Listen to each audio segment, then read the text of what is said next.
आपका फिर एक बार इंडिक विचार में स्वागत।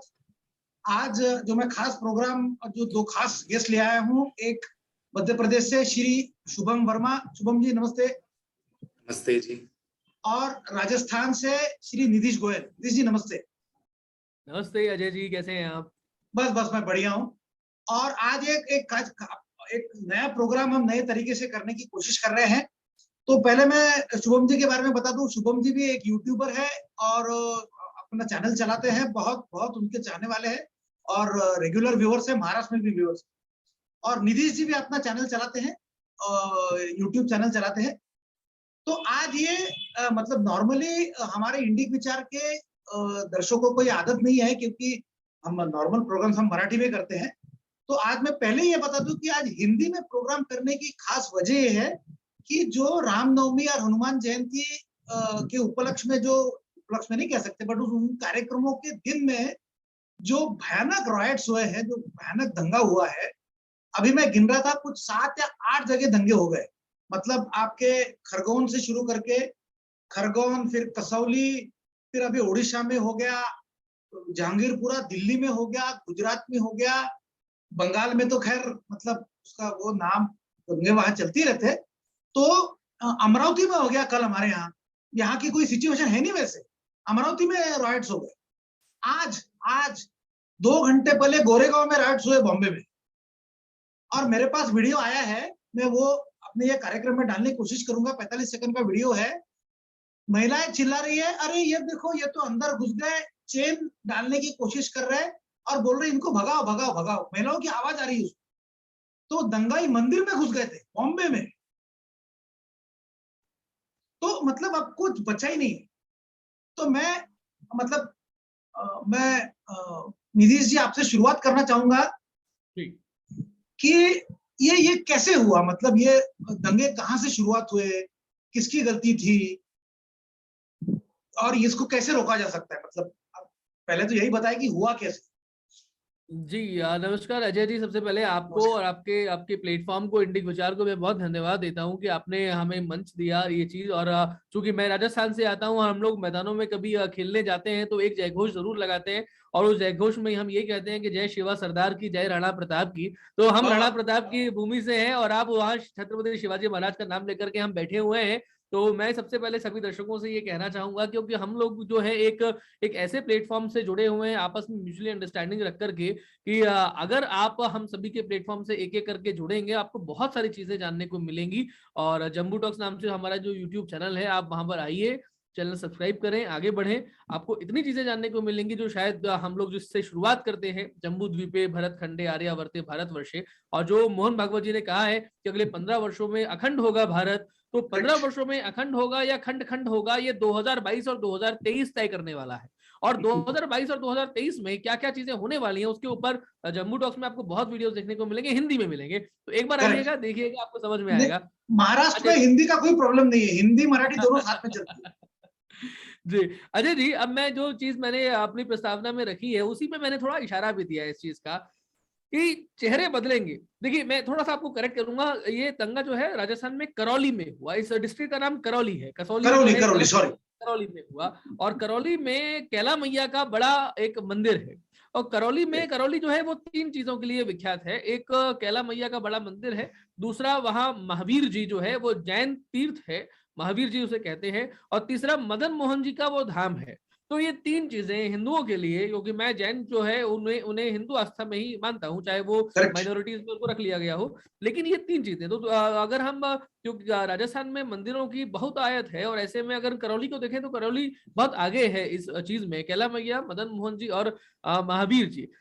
तो मैं पहले यहाँ पर ये कहूंगा कि कैसे हुआ, कब हुआ, क्यों हुआ, कैसे ये खत्म होगा, ये चीजें अजय जी और मैं दर्शकों से भी कहना चाहूंगा, बेसिकली ये मायने ही नहीं रखती है। क्योंकि मैं ये समझ रहा हूं अजय जी कि the great game has been started. Great game जो है वो शुरू हो चुका है, बड़ा खेल जो है वो शुरू हो चुका है। और वो खेल इस तरीके का है कि 2014 से 2019 में उन लोगों को समस्या नहीं थी। तब जब मैं यहाँ उन लोगों को कहता हूं तो आप समझ लीजिएगा कि मैं किन लोगों को कहता हूं। मैं आसमानी किताब वाले जो मजहबी लोग हैं उनके बारे में बात कर रहा हूं, अगर मैं स्पष्ट रूप से कहूं तो।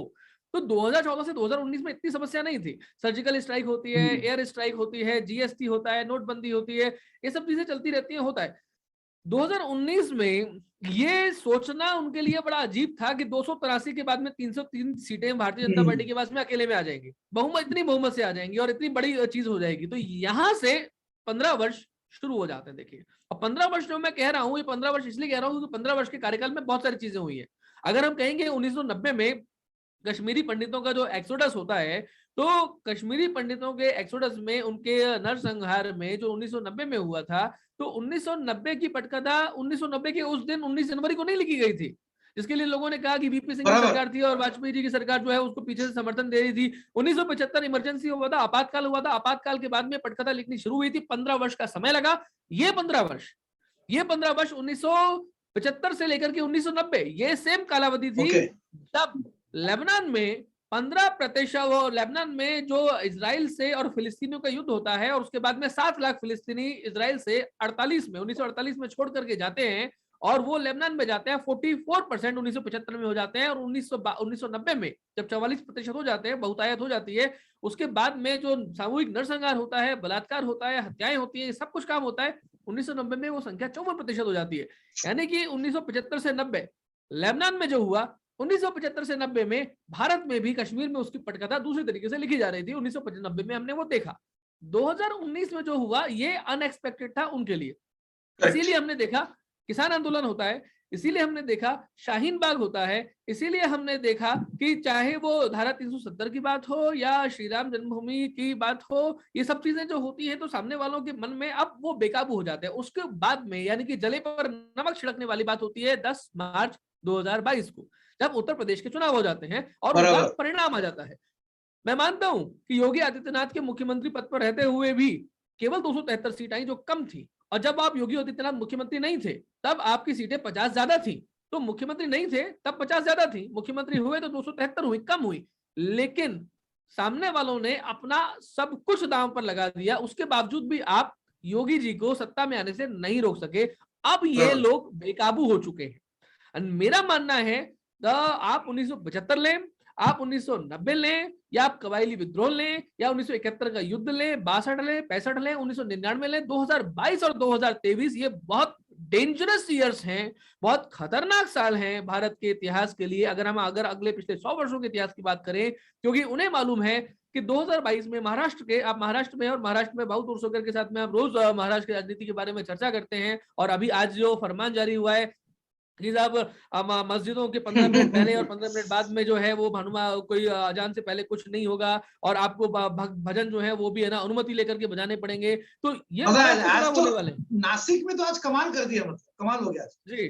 हाँ, तो महाराष्ट्र में चुनाव होने वाले हैं, अगले साल मध्य प्रदेश में, राजस्थान में, छत्तीसगढ़ में चुनाव होने वाले हैं। और जो परिकल्पना नजर आ रही है, जो पटकथा नजर आ रही है, उसके हिसाब से भारतीय जनता पार्टी ये चुनाव जीतेगी, क्योंकि मध्य प्रदेश में तो चीजें हैं, राजस्थान में, छत्तीसगढ़ में और महाराष्ट्र में भी हिसाब किताब है। 2024 में अगर भारतीय जनता पार्टी की नरेंद्र मोदी सरकार वापस आ जाती है तो Hindutva will be unstoppable, Hindutva unstoppable हो जाएगा। और 2029 तक भारत का कोई ऐसा प्रांत नहीं रहेगा जहां पर भगवान नहीं लहरा रहा हो। इसीलिए दे नो कि 2022 और 2023 जो करना है इन 2 सालों में करना है। अगर इन 2 सालों में नहीं किया तो आप कुछ नहीं करेंगे। इसीलिए ये रामनवमी की झांकी की बात नहीं है अजय जी, ये हनुमान जन्मोत्सव की झांकी की बात भी नहीं, ये हिंदुत्व की झांकी की बात है। और हिंदुत्व की झांकी जब जाएगी तब गजवाए हिंद का इस्लाम जो है वो आपको डराने के लिए आएगा, और जब आप नहीं डरेंगे तो आपका दमन किया जाएगा। और यही दमन का कुचक्र लगातार चल रहा है। अब इसके चेहरे चाहे कोई भी हो, चाहे इसका जिला कोई भी हो, राजस्थान में चूंकि कांग्रेस सरकार है तो वो तो तुष्टीकरण करेगी, और तुष्टीकरण करने के कारण से वो यही कहेगी कि यहाँ पर इसने किया, उसने किया, और आपकी मिली भगत है, जेपी नड्डा आए तो उन्होंने करवा दिया, और मोदी जी आप कंडेम करिए, अब वो तो ये कहेंगे। लेकिन बेसिकली सरकार किसी भी की हो, हमें ये देखना है कि हम इससे कितना लड़ सकते हैं। शक्ति का पूजन करना होगा, शक्ति के विविध रूप होंगे, और जब शक्ति का पूजन होगा तो किसी का साहब सूजन भी होगा। अब कैसे सूजन होगा वो देखना पड़ेगा। अभी शुरुआत में मैं इतना कहता हूँ। धन्यवाद जी। शुभम जी बताइए क्या हो गया, एमपी में तो मामा जी की सरकार है फिर भी हो गया, क्या कहते हो आप खरगोन में? जी, आप जैसा कि निधीश जी ने बोला कि समस्या वही है कि सच में असल में वो क्रोनोलॉजी है एक पूरी की पूरी, जिससे लोग बहुत दिनों से अंदर से भरे बैठे थे और उनको अचानक से मौका मिल गया। और आप एमपी में कुछ घटनाक्रम देखेंगे तो ये अकेला ये नहीं हुआ है, इसके पहले भी कुछ इलाकों देखा होगा कि मर्डर हुए थे हिंदुओं के, उसके बाद फिर पत्थर चले थे तो बुलडोजर चले थे, उनके घर गिरे थे। तो ये पहले भी कुछ महीनों पहले से आपको मध्य प्रदेश में दिखाई देने लगा होगा। तो मैं इसे इस रूप में भी देखता हूं कि हमारे यहाँ पर अगली साल चुनाव है, तो आपने देखा जिस भी स्टेट में चुनाव वहां पर इस तरह की गड़बड़ियां या तो मैं कह लूं विपक्ष करना शुरू कर देता है या वो लोग, तो इस तरह की गड़बड़ी भारतीय जनता पार्टी को भी वो लोग इस तरह के कटघरे में खड़ा करने का प्रयास करते हैं कि ये लोग हिंसा फैलाते हैं, कम्युनल पार्टी है, एंटी मुस्लिम पार्टी है, इस तरह का कुछ। जैसे पिछले यूपी चुनाव के जस्ट पहले हमने देखा था कि मुजफ्फरनगर में गड़बड़ियां पैदा की गई थी, या फिर अखलाक हत्याकांड और वो सब हुआ था, नोटंकी जो अवार्ड वापसी की हुई थी। तो ये जिस भी स्टेट में आप देखोगे कि चुनाव होने वाले हैं उसमें जस्ट पहले कुछ इस तरह के इंसिडेंट ये लोग करना शुरू कर देते हैं। तो खंडवा का खरगोन का जो मामला था, खरगोन के मामले में क्या हुआ कि रामनवमी का जुलूस निकल रहा था, और जुलूस जैसा कि हम सभी लोग जानते हैं कि जो हमारे निकलते हैं वो जनरली 2-3-4 घंटे से ज्यादा नहीं चलते हैं। तो बहुत नॉर्मल है कि वो सारे हिंदू एक जगह पर इकट्ठे होते हैं, मर्यादा पुरुषोत्तम भगवान श्री राम के नारे लगाते हैं और लाइन से वो लोग चुपचाप चलते रहते हैं डीजे के साथ। तो वो चलते चलते चलते एक जगह से एक रूट तय रहता है पहले से, उस रूट की पहले से परमिशन भी ली होती है सरकार से। तो वो परमिशन ले रखी थी, हिंदू धर्म के कुछ लोग, सारे लोग इकट्ठे होकर उस शहर के उस रूट से वहां से वो जुलूस निकाल रहे थे। तो वो जुलूस निकालते समय जब वो उस मस्जिद के सामने से निकला तो कुछ लोग अचानक से नीचे आकर बोलने लगे कि डीजे बंद करो, डीजे की आवाज बंद करो, ये सब नहीं चलेगा, नारे लगाना बंद करो। तो इस पर से बहस छिड़ी और अचानक से अंदर से पत्थर फेंकना शुरू हो गए। और ये मतलब एक कई लोग इसको ये बताने का प्रयास करते हैं कि ये जो मतलब अचानक से नीचे बहस हुई डीजे के कारण और उसके कारण पत्थर बिके, लेकिन मेरा ऐसा मानना है कि इतने पत्थर किसी की भी छत पर या किसी भी मस्जिद की छत पर इकट्ठे, ये मतलब पहले से तैयारी के साथ ही अचानक से हजारों में पत्थर बिकना शुरू हो गए, डंडे लोगों के हाथ, तलवारें लोगों के हाथ में आ गई, और भागती हुई भीड़ के सीसीटीवी कैमरे में फोटोज हैं कि अचानक से 100, 200, 300 लोग दौड़ते हुए आ रहे हैं, यहाँ तक कि बंदूक से फायरिंग भी वहां पर हुई है। तो ये चीजें ये बताती हैं कि रामनवमी का जुलूस निकलने से पहले से उस जगह पर ये तैयारियां थी कि हिंदुओं का जुलूस यहाँ से निकलेगा और उसके साथ हमें झगड़ा करना है, और झगड़ा करने के बाद पत्थर फेंक कर, हथियार चलाकर ये सारा का सारा बवाल खड़ा करना है। तो उस वक्त भी उन लोगों ने किया। हिंदू, जैसा कि हम लोग जानते हैं कि हिंदू कभी ये एक्सपेक्ट नहीं करते, तैयारी के साथ नहीं चलते कि उनके साथ ये हो जाएगा। पुराने जमाने में मुगलकालीन समय से एक हमारी अखाड़ा व्यवस्था थी कि हमारे के साथ अखाड़े चला करते थे, वो हथियार चलाते, प्रदर्शन करते थे और कुश्ती लड़ते थे। वो व्यवस्था भी आज समाप्त हो चुकी है। एक उसका पीछे कारण ये भी है कि हथियार रखने की अनुमति नहीं है और बहुत सारी चीजें, और लोग आज जिम जाने लगे अखाड़े की जगह पर। तो वो अखाड़ा परंपरा खत्म होने के कारण हिंदुओं के पास हथियार या ऐसी चीजें भी नहीं थी। तो जो पुलिस थी वो थी, और जो झंडों के डंडे बंडे होंगे तो हिंदुओं ने बचने का प्रयास थोड़ा बहुत किया। तो पुलिस ने भी जो दंगा रोकने की प्रयास वहां पर, जो दूसरा वर्ग वहां से पत्थर बरसा रहा था, तो पुलिस को भी डंडे पड़े, पुलिस का सर फट गया एक एसआई का, एक यहाँ तक के एसपी के पैर में गोली लगी। इतना ज्यादा विभत्स रूप से वहां पर वो हमला हुआ। और एमपी में खरगोन में ही नहीं, एक आध दो जगह से और भी इस तरह की घटनाएं सुनने में आई है। तो वो जब घटना हुई पूरी की पूरी, उसके बाद सारे के सारे हिंदू सत्ते में आ गए और उन्हें पता चला कि ये जगह पर ऐसा ऐसा चल रहा है। फिर जो उसके बाद सीसीटीवी फुटेज देखे गए तो वो फुटेज में पता चला कि सिर्फ आदमी ही नहीं, बूढ़ी औरतें, बच्चे, लेडीज वहां की, वो सारे भी पत्थर फेंक रहे थे। और पूरी की पूरी मतलब जैसे वेल ट्रेंड तरीके से किया जाता है। तो ये मतलब ये पत्थर फेंकने का हम जो कश्मीर में सुन रहे हैं, अभी मैं कुछ यूरोप के देशों का भी देख रहा था, तो यूरोप के देशों में भी ईस्टर के मौके पर अभी कल परसों में 2-3 देशों के अंदर पत्थर फेंके। तो ये पत्थर फेंकने की जो क्रोनोलॉजी है, जब मैं इसके बारे में थोड़ा डिटेल में गया तो मुझे एक चीज और पता चली कि ये मतलब ऐतिहासिक है इनका। हाँ, मतलब मैं तारिक फतेह को सुन रहा था, सॉरी, वो तारिक फतेह बता रहे थे कि 1400 साल से चल रहा है। आप इतने आश्चर्यचकित क्यों हैं? मतलब मैं भी यही सोचता था कि ये पत्थर क्यों चुने इनने, गर्म पानी चुनते या कुछ और चुन सकते थे हथियार। ये पत्थर ना वो धर्म से जुड़ा हुआ है, ये वहां पर वो पत्थर मारते हैं शैतान को, करेक्ट, तो हम लोग जो करेक्ट। है वो काफिर हैं, शैतान है, तो Correct. शैतान को तो पत्थर से मारना है। तो वो क्रोनोलॉजी जो जुड़ी हुई है, ये मतलब यूरोप में भी पत्थर फेंक रहे हैं, अमेरिका में भी बराबर, फेंक रहे हैं, बराबर, पाकिस्तान में भी फेंक रहे हैं, भारत के हर देश में फेंक रहे हैं, अभी दिल्ली में फेंक दिए परसों। ये बराबर। पत्थर खरगोन में। और उसके बाद फिर चूंकि यहाँ पर जो सरकार थी, वो सरकार राष्ट्रवादी सरकार है और वो दंगाइयों को कतई बर्दाश्त नहीं करती, तो उस सरकार ने तुरंत के तुरंत एक्शन लिया, और एक्शन लेने के बाद ना सिर्फ गिरफ्तारियां हुई, बल्कि दंगाइयों के और बहुत सारे लोगों के, जिन लोगों ने अतिक्रमण करके रखे हुए थे, उनके घर भी वहां पर बुलडोजर से गिराए गए। जी। अच्छा, मैं आप दोनों से ये जानना चाह रहा हूँ कि ये क्या राज ठाकरे ने ये जो मस्जिदों के लाउडस्पीकर के खिलाफ में जो आंदोलन छेड़ दिया है, उसका इससे कुछ संबंध है, ऐसा लगता है कि आपको?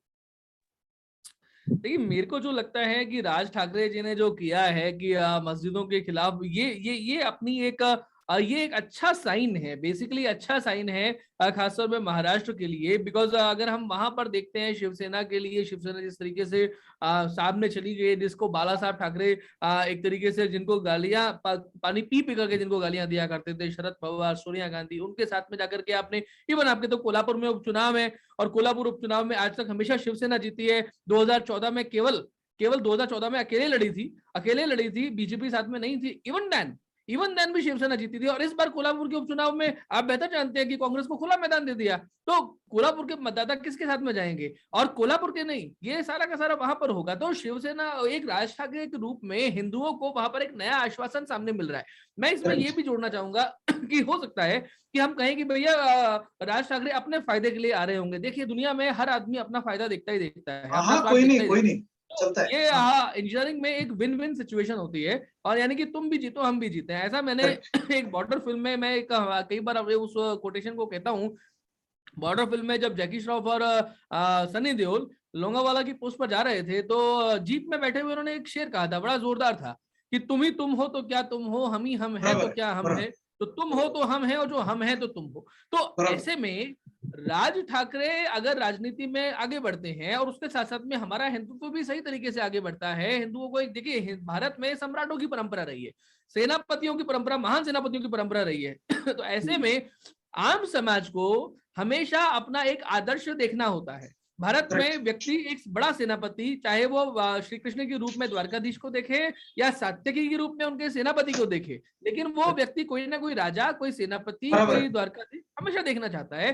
तो वो उसकी अपेक्षा करता है, बिकॉज हमको सबको युद्ध में नहीं जाना है साहब। कोई आदमी अपनी दुकान खोलेगा, कोई आदमी अपना दूध बेचेगा, कोई आदमी अखबार बांटेगा, सारा काम बंद नहीं होगा।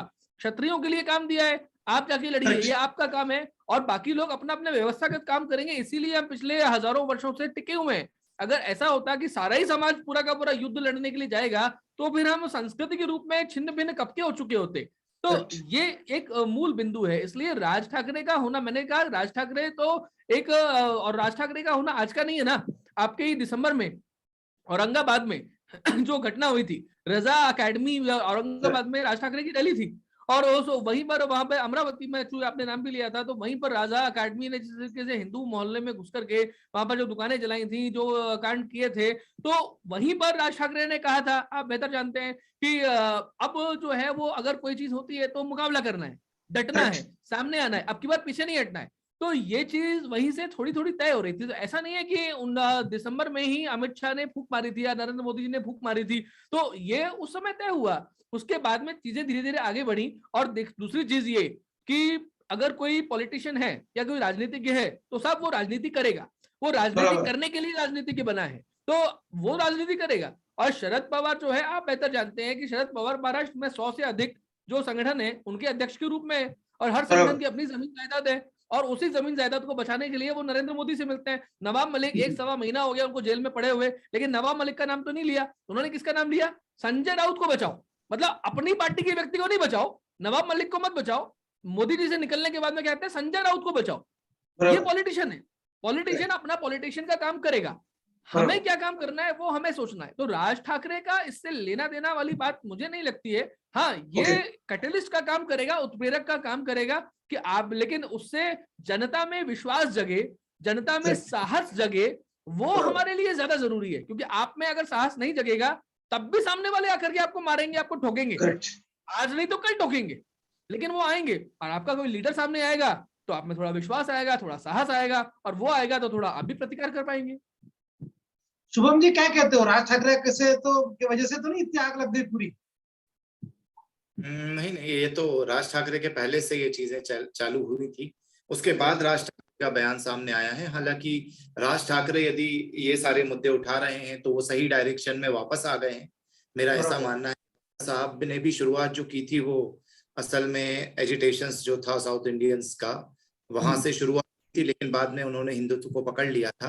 तो राज ठाकरे ने जो उत्तर भारतीयों के खिलाफ किया वो वाली चीज को हम लोग अपोज ही करते रहे, लेकिन राज ठाकरे जब हिंदुत्व की बात करता है तो उस विचार को हम सपोर्ट करते हैं, क्योंकि राज ठाकरे का ये विचार अभी से नहीं है। मुझे याद है, मैं पुणे में रहता था उस समय, 2009-10 के समय में शायद वो आजाद मैदान की घटना घटी थी, जब आजाद मैदान पर शहीद स्तंभ और ये सब मुंबई में इन लोगों ने तोड़ दिया था, अबू आजमी के लोग और बहुत सारे लोग। तो उस समय उसके अगले ही दिन जब उन लोगों ने 50,000 तो 1 लाख लोगों की रैली राज ठाकरे की थी और सारे राष्ट्रवादियों को लेकर उसने वो रैली की थी। तो राज ठाकरे का वो स्टैंड जो है वो बाला साहब से मैच करता है, और इस स्टैंड को राज ठाकरे को पकड़ के चलना चाहिए। जहां तक अजान का इशू है तो उस पर मेरा कहना यही है कि यदि ये लोगों को एक दिन सिर्फ हमारा रामनवमी का जुलूस निकला भगवान श्री राम, एक दिन डीजे पर लाउड स्पीकर बजा, उस पर देश में 50 जगह पर आप लोगों ने पत्थर फेंक कर आपत्तियां जता दी, तो आप लाउड स्पीकर साल में 365 दिन 5 बार सुबह 5 बजे से लेकर रात तक जब वो चिल्लाता है, और वो चिल्लाता भी क्या है उस बात पर भी हमें गौर करना पड़ेगा कि बिल्कुल एक है और वही सच है, और उनका वाला सच बाकी के गलत है। तो ये बात जब एक डेमोक्रेटिक कंट्री में, एक सेक्युलर कंट्री जिसे हम बोलते हैं, जिस कंट्री के अंदर हम लोगों ने सभी रिलीजन्स को अधिकार दे रखे हैं, वहां पर तो हमारे कॉन्स्टिट्यूशन के भी ये बात खिलाफ है, जहां पर आप एक शब्द चिल्लाओ माइक से और बोलो कि सिर्फ एक ही खुदा है वो हमारा है और बाकी सारे के सारे गलत हैं। तो ये तो कॉन्स्टिट्यूशनली भी रॉन्ग है यदि मैं हिंदू धर्म सनातन धर्म के पर्सपेक्टिव से बात। शुरुआत वहीं से करनी चाहिए हम, बिल्कुल। तो ये वाली शुरुआत वहीं से करनी चाहिए। और आज का जो युग है, एक समय था, असल में कुरान में भी कहीं लाउड स्पीकर का मेंशन नहीं है, पैगंबर के सूरा में भी कहीं लाउड स्पीकर का मेंशन नहीं है। तो यदि कोई सच्चा मुसलमान है वो उनकी बातों को ही फॉलो करता है तो भी लाउड स्पीकर उनके हिसाब से हराम होना चाहिए, क्योंकि म्यूजिक को तो वो इस बेसिस पे हराम बोलते हैं। अब दूसरी जो बात आती है कि ये लोग बोलते हैं कि उस समय पर आसपास के जो मुस्लिम्स हैं उनको नमाज के लिए बुलाने के लिए हम लोग लाउड बोलते हैं।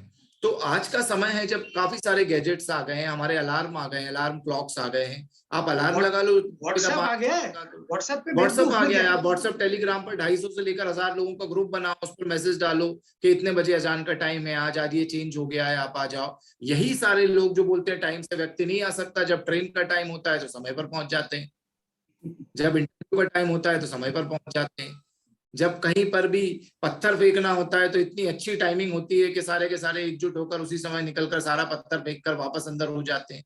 तो जब इतनी अच्छी टाइमिंग है और आज गिज्मो गैजेट्स का जमाना है, आज अलार्म क्लॉक आ चुकी है, आज टेलीग्राम ग्रुप्स हैं, व्हाट्सएप ग्रुप्स हैं, तो आपको क्या जरूरत है कि वो इतना बड़ा लाउड स्पीकर लगाकर चिल्लाने की।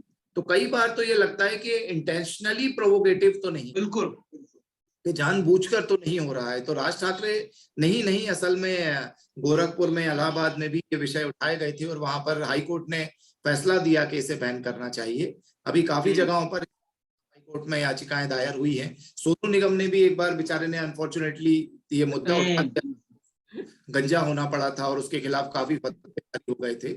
लेकिन आज हालांकि महाराष्ट्र में तो वही सरकार है, मैं ये नहीं कह सकता कि सरकार बदल गई है, तो लेकिन फिर ने ये मुद्दा उठाया, ये साहस का काम है और सारे देश में उठना चाहिए। या तो फिर दोनों जगह एक खबर चलेंगे, सनातन के भी चलेंगे, या फिर दोनों जगह के नहीं चलेंगे। हाँ जी निधि जी बोलिए। हाँ अजय जी, दिल्ली के जहां अभी एक खबर आई है कि पुलिस ने विश्व हिंदू परिषद और बजरंग दल के सदस्यों पर, हाँ वो मैंने जब ही देखी। हाँ, परमिशन की शोभा यात्रा, बिना परमिशन की शोभा यात्रा निकलना, मतलब वो पहले इनको पहले पकड़ेंगे, बजरंग दल को पहले पकड़ेंगे। भैया वो तो ऐसे ही चल रहा है 1000 साल से ऐसी। तो मैंने उसी को लेके जो मतलब तीसरा नेक्स्ट और एक आखिरी सवाल समझ लीजिए, मैं ये करना चाह रहा था आपसे दोनों से कि ये अगर इस तरह से वायलेंस होता रहा तो क्या कहीं हम हिंदू डर तो नहीं जाएंगे और मोदी जी को वोट आउट तो नहीं कर देंगे? मतलब इसकी पहली परीक्षा राजस्थान में अभी आने वाली है नीतीश जी। देखिए अगर ये अशोक गहलोत जीत गए तो कोई मतलब इसका मतलब है कि हम अभी भी एकजुट हुए ही नहीं है। देखिए इसमें क्या है ना, मैं आपको इसमें एक चीज लेकर के चलूं कि अल्टीमेटली ये लोग क्या होते हैं कि ये किसी न किसी एक को चुनते हैं। मैं यहाँ पर आपको ये बताऊं, अगर मैं कल एक जो अभी मैंने वीडियो अपने चैनल पर डाला है उसमें मैंने बताया गांधी जी जो है वो 1915 में भारत में आए थे, ठीक है।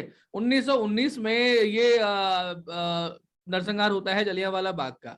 1914 से 18 जो है ये प्रथम विश्व युद्ध की बात है। आकर के क्या बोलते हैं, आते ही उनको महात्मा मिल जाता है। मतलब आप देखिए कि कोई व्यक्ति आपको महापुरुष ध्यान में आता है जिसके नाम के आगे महात्मा लगा हो, आते ही ये महात्मा हो जाते हैं। 46 ईयर्स ऑफ एज ये वहां से आते हैं, अहिंसा की बात करते हैं। और भारत में आगे क्या कहते हैं, भारत में अंग्रेज हमें आजादी देंगे लेकिन उसके लिए आप जो है वो युद्ध लड़िए, प्रथम विश्व युद्ध में अंग्रेजों की सहायता करिए। अब वहां पर जाकर के लोग जो जाएंगे सोल्जर्स, वो चरखा काटेंगे, वहां पर चरखा तो नहीं काटेंगे, तो गोली चलाएंगे तो हिंसा होगी। मतलब अहिंसा वाला तथाकथित महात्मा आपसे ये कह रहा है कि अंग्रेजों के साथ में रहिए और वहां पर जाकर के आप गोली चलाइए, युद्ध करिए और ये हमें अंग्रेज आजादी देंगे। तब लोकमान्य बाल गंगाधर तिलक कहते हैं भैया स्वराज मेरा जन्मसिद्ध अधिकार है, आप कौन होते हैं हमें आजादी देने वाले। उसके बाद में मांडले की जेल में डाल देते हैं 6 साल के लिए। उनकी हालत ऐसी हो जाती है 1920 में वो परलोक सिधार जाते हैं। तो मैं यहाँ पर ये कहना चाहता हूँ कि अल्टीमेटली ये जो बातें चल रही हैं, दे वांट कि अमित शाह और नरेंद्र मोदी कोई एक उकसाने वाली चीज करें, यानी कि वो एक कोई बड़ा एक्शन लें। और जब बड़ा एक्शन लेंगे ऐसा कुछ तो बिकॉज देखिए उनके लिए आपकी और हमारी जान की तो कोई कीमत ही नहीं है, वैल्यू ही नहीं है। हम तो वो केचुए जो होते हैं वो उनके लिए हैं। बिकॉज शशि थरूर की लैंग्वेज में कहूँ तो वी आर द कैटल, हम तो कैटल क्लास हैं, तो उसके अलावा हमारी कोई हैसियत नहीं है। तो ये जो चीज है इसलिए आप चाहे आप मरो या हरे झंडे मरे, उनसे उनको कोई लेना देना नहीं है। दो ये वांट कि एक बड़ा मैस्केयर हो और हिंदुओं की तरफ से एक ऐसी चीज हो, उसके बाद में उसको लेकर के वो अंतरराष्ट्रीय समुदाय में जाएं और वहां पर आकर के विक्टिम कार्ड प्ले करें। बिकॉज वो ये हमेशा विक्टिम कार्ड प्ले करना उन्हें आता है कि भैया हम तो शांतिप्रिय समुदाय के लोग हैं, हम तो शांति चाहते हैं, हम तो गंगा जमनी तहजीब की बात करते हैं, हम उर्दू जो इतनी मीठी और इतनी प्यारी जबान है हम उसकी बात करते हैं, हम साहिर लुधियानवी की बात करते हैं, हम मजरू सुल्तानपुरी की बात करते हैं, हम बेगम अख्तर और जावेद अख्तर वाले लोग हैं, हमने आपको सब कुछ दिया है, हमने आपको सिखाया है, हम लखनवी अंदाज वाले लोग हैं, हम शामियाने वाले लोग हैं, हम बरादरी वाले लोग हैं। So basically we are that people जो एकदम अंदाज, हमारे बिना तो आपका अंदाज ही नहीं है। तो ये अंदाजे बयां की बात करने वाले लोग हैं। तो आपको कैसे काटना है उसके लिए ये एक कुचक्र है और ये एक षड्यंत्र है, उकसाने की बात है। आप ऐसा कुछ गोधरा वाला जो हुआ वैसा कुछ आप करते हैं और फिर हम जो मोदी जी ने 2000 के बाद में अब तक कुछ नहीं हुआ, 22 साल हो गए, अब उसके उनके सर पे बम फोड़ा जाए, बम फोड़ करके अंतरराष्ट्रीय समुदाय में जाए और 2024 में भारत को हराने का पूरा षड्यंत्र जो है वो कर दे। इनके लिए केवल एक फंडा है, 2024 में Narendra Modi should not repeat any how, by hook और बाय क्रुक। आप क्या कहते हैं, राजस्थान में हवा क्या कहती है, अगर एक सेंटेंस में बताना चाहेंगे तो? राजस्थान में चेंज होगा, राजस्थान में 100% चेंज होगा। बस थोड़ा बीजेपी जो है वो अभी ताकतवर खुद इतनी नहीं है, सांगठनिक रूप से कमजोर है, लीडर ठीक तरीके से नजर नहीं आ रहा है। और अशोक गहलोत बहुत शूट पॉलिटिशियन है, उनको एक ही आदमी दिख रहा था गजेंद्र सिंह शेखावत, और गजेंद्र सिंह शेखावत के पीछे वो लोग पड़ गए क्योंकि वसुंधरा राजे सिंधिया को वो कभी छेड़ते नहीं है, बाकी कोई लीडर उनको समझ में नहीं आ रहा, गजेंद्र सिंह शेखावत के पीछे वो पड़ गए हैं। तो लेकिन फिर भी मुझे ऐसा लगता है कि नरेंद्र मोदी अमित शाह की पॉलिटिक्स जो है वो भी वो अशोक गहलोत से ऊपर ही है, उसके नीचे नहीं है। और राजस्थान में इतिहास रहा है, पार्टी हर 5 साल में चेंज होता है, 5 साल में बदलती है। हाँ, और अशोक गहलोत ने जो इस बार किया है, जितना किया है 5 साल में, इसके कारण से ये 100% है कि इसीलिए मैंने शुरुआत में कहा था कि मध्य प्रदेश में, छत्तीसगढ़ में, राजस्थान में, महाराष्ट्र में, चारों स्टेट्स में भाजपा का आना मुझे मेरे अनुसार तय दिखता है, मुझे बाकी होना नहीं होना अलग है। राजस्थान में मेरे को पूरा विश्वास है कि तय होगा ही होगा। चलिए, पक्का होगा। शुभम जी बताएं, ये ऐसा वायलेंस कहां तक जाएगा, हम सह पाएंगे इसको? जी, मैं ये पूछ रहा हूँ कि ऐसा वायलेंस बढ़ गया तो हिंदू कहीं ये ना कहने लगे कि ये तो मोदी जी का वायलेंस है, मोदी जी को हराना दे मतलब आने वाले इलेक्शन में, आपको क्या लगता है? नहीं, हिंदू असल में आपको, आप जब देखोगे कि कुछ एक हमारे यहाँ भी पैदा हो गए हैं अल्ट्रा हिंदू, तो अच्छा, ऑलरेडी करने लगे हैं, मतलब अच्छा जाग गए मतलब, ओके। हाँ, मतलब वो जाग गए जो भी है। एक होता है कि पर्सनल जाग जाना, एक होता है संगठनात्मक रूप से जागना, तो वो पर्सनल जाग गए। ओके तो दिक्कत ये है कि वो सेल्फ गोल भी करने के चक्कर में काफी सारा कुछ चलता रहता है। जैसे हमारे यहाँ भी पिछली बार मध्य प्रदेश में एक बयान था जिसके पीछे सवर्ण लोग चिढ़ गए थे, और फिर मध्य प्रदेश की सरकार 4-5-7 सीटों से चली गई थी। तो वो हम कहते कि अभी भी हिंदुओं के मन में वो जो पढ़ाई शिक्षा ने डाल रखी है, मैकॉले ने और रोमिला थापा सबने, तो वो बैठी हुई है बहुत सारे के मन में, और बहुत सारे लोगों के मन में वो सेक्युलरिज्म का बिल्कुल बैठी है, बिल्कुल बैठी है। हाँ। तो आप कह नहीं सकते कि ये लोग किस करवट बैठेंगे। हालांकि अभी कश्मीरी फाइल्स जैसी मूवी आ रही है, और बहुत सारा कुछ न्यूज चैनल्स में उजागर हो रहा है, बहुत सारा सीए की मतलब आंदोलन में उजागर हुआ, तो हिंदू जागा तो है इस देश का। तो मुझे ऐसा लगता कि 24 में मोदी जी को कोई खतरा है, या मध्य प्रदेश राजस्थान में कोई खतरा भारतीय जनता पार्टी को है। लेकिन हाँ, ये बात जरूर है कि कुछ लोग ऐसे अभी हैं समाज में जो अभी भी मतलब उन चीजों को या उस बड़े खतरे को, वायलेंस को समझ नहीं पा रहे हैं। एक वोक जनरेशन पूरी की पूरी है जिस तक ये बातें पहुंचानी बहुत आवश्यक है। और दो तरह की जनरेशन है, एक वोक जनरेशन है जो बिल्कुल नहीं समझ रही, वो लेफ्ट विंग के प्रोपेगेंडा में है, वो इंस्टाग्राम पर डांस कर रही है, नाच रही है, और उसको कोई मतलब नहीं है इन सब चीजों से।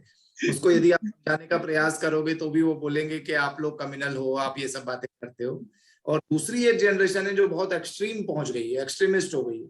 वो मतलब डायरेक्ट कि मोदी अमित शाह को हटाओ, अब तो हत्याएं करना शुरू कर दो, वो किसी काम की नहीं है और ये नहीं बोलती। तो वो जनरेशन भी असल में क्या करती है कि वो एंटी वोट या जीरो देती है, मतलब दूसरी नोटा वगैरह डालकर आ जाती है कि हम सबक चाहते हैं। वो सबक सिखाने के चक्कर में जो आपकी सपोर्टिव थोड़े बहुत सरकारें होती हैं वो भी, तो वो दोनों से ही असल में बचना चाहिए दोनों तरफ। जी चलिए, तो मैं मतलब महाराष्ट्र एक समय में शांति प्रिय हुआ करता था, मतलब अभी वाला शांति प्रिय नहीं, असली ओरिजिनल वाला शांति प्रिय। तो ये जिस तरह से शिवसेना ने पाला पलटा है, उससे क्या हो रहा है ना, समाज में भी फ्रिक्शन बढ़ गया है। तो मुझे लगता है कि महाराष्ट्र में भी ये छोटा मोटा ये जो फ्रिक्शंस है, जो स्क्रिमिशेस है, महाराष्ट्र में भी चलते रहेंगे। और जो शुभम जी ने जो बात कही थी वो मुझे बहुत अच्छी लगी। आज के हमारे डिस्कशन से हम इसको एक टेक अवे जो बोल सकते हैं वो ये है कि हमारा अखाड़ा सिस्टम हमको फिर से चालू करना चाहिए, ऐसा मुझे लगता है, ताकि जो पुलिस के भरोसे ना रहे, पुलिस अपना काम करे, हम अपना करें। ये मुझे आज के इससे शुभम जी की बात अच्छी लगी। तो कोई अखाड़े वाले ढूंढते, आप आपके शहर में ढूंढो, मैं भी मेरे शहर में ढूंढता हूँ, और किसी आरएसएस वाले के पीछे पड़ के इसको फिर से चालू करवाते। तो पर आपकी दोनों की बात मुझे ये कॉमन ये लगी कि ये चलता रहेगा और हमको डरना नहीं है। मतलब ये कॉमन बात मुझे निकल के आई कि ये तो चलता रहेगा, कभी रामनवमी, कभी हनुमान जयंती, कभी दिवाली, कभी होली, ये होता रहेगा। तो but we have to be ready for this. चलिए, तो इंडिक विचारों को टाइम देने के लिए निधि जी धन्यवाद, शुभम जी धन्यवाद। और हम अगली बार किसी बिना घटना के जुड़े कुछ मतलब हमको जुड़ना है, पर ये ना हो कि कुछ ऐसी कुछ घटना हो गई इसलिए जुड़े, हम नॉर्मली जुड़ते हैं। तो कुछ नए प्रोग्राम लेके हम लोगों के साथ जुड़े और अपनी बात रखें। धन्यवाद। जय श्री राम, जय हिंद। बहुत अच्छा लगा आपसे।